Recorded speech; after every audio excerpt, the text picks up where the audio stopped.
గొంతులో ఛాతీలో కఫం అధికంగా పేరుకుపోతే శ్వాస తీసుకోవడం కష్టమవుతుంది. ఎడతెరపలేని దగ్గు ఒంట్లో సత్తువ లేకుండా చేస్తుంది.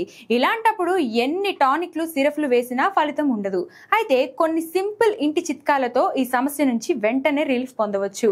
కఫం తగ్గడానికి మనం కొన్ని సహజ పద్ధతులను అనుసరించవచ్చు. ఉప్పు నీరు పుక్కలించడం. గోరువెచ్చని నీటిలో కొద్దిగా ఉప్పు కలపాలి. ఈ నీటిని నోటిలో పోసుకొని 30 సెకండ్ల పాటు గొంతులో పుక్కిలించాలి.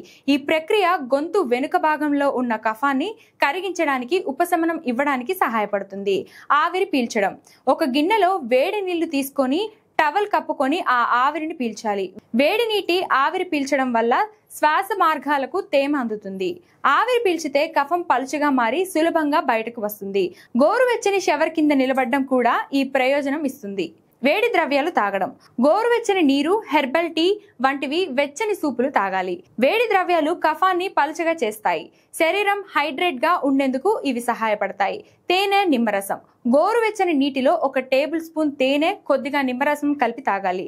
తేనె గొంతు మంటను తగ్గిస్తుంది, దగ్గు నుండి ఉపశమనం ఇస్తుంది. నిమ్మరసం కఫం తొలగించడానికి సహాయపడే యాంటీ ఆక్సిడెంట్లు ఇస్తుంది. పసుపు, అల్లం వాడకం. ఆహారంలో అల్లం, పసుపు వాడాలి. అల్లం వాపుని తగ్గిస్తుంది. పసుపులోని కర్కుమిన్ కూడా ఆ గుణం ఉంది. పాలల్లో చిటికెడు పసుపు, నల్ల మిరియాల పొడి కలిపి తాగితే కఫం పలచబడుతుంది. ఈ చిట్కాలు కఫాన్ని తగ్గించడానికి సహాయపడతాయి. లక్షణాలు కొనసాగితే వైద్య సలహా తప్పనిసరి.